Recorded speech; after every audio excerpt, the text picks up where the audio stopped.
Good afternoon, one and all. Today I am going to speak on the topic GM crops. GM crops or genetically modified crops are the crops or plants we use in agriculture whose DNA is modified using genetic engineering techniques and which aims at introducing a new trait to the plant that naturally does not occur in them and also to increase the nutritional value of the food produced from them. Here in this case, the insects or pest resistance is achieved with incorporating a genes that produce toxins from bacterium Bt, that is the Bacillus thuringiensis.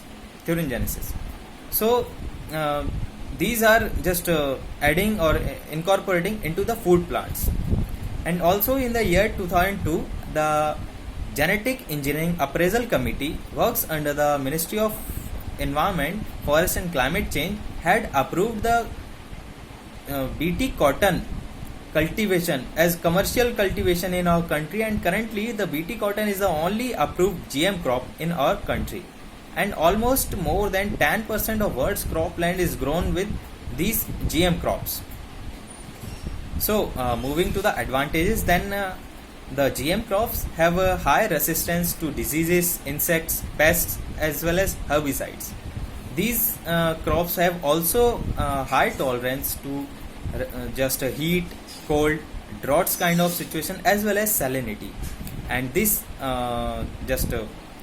have these genetically modified crops have high yield, thereby they increase the farmer's income, as well as the GM crops has just a high shelf life, that is the food produced with this remain just fresh for a longer time.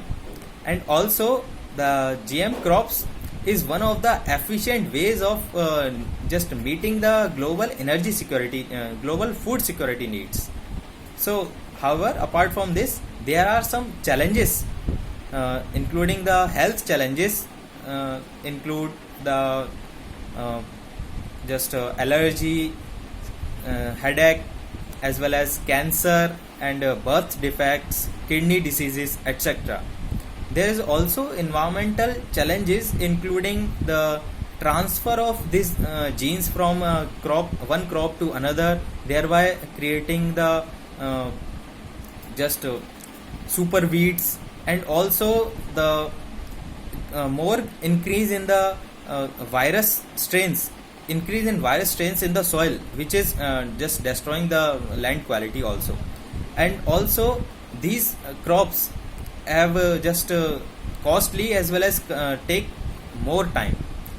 So, and also very recently, last week, the Shitkari Sangathan, which is a Maharashtra based farmer union, which was opposed against some of the farmers that who are just sowing or growing the unapproved or banned GM crops. However, at the same time, the farmers should understand that with having possession, storing, selling as well as sowing the banned GM crops can attract up to a fine of 1 lakh rupees, and also it can attract a jail term of up to 5 years. So finally, in conclusion, I would like to say in my opinion that the government need to take initiatives of research initiatives as well as the participatory approach in regards to the farmers' interest, so that a sustainable food production can be obtained. Thank you.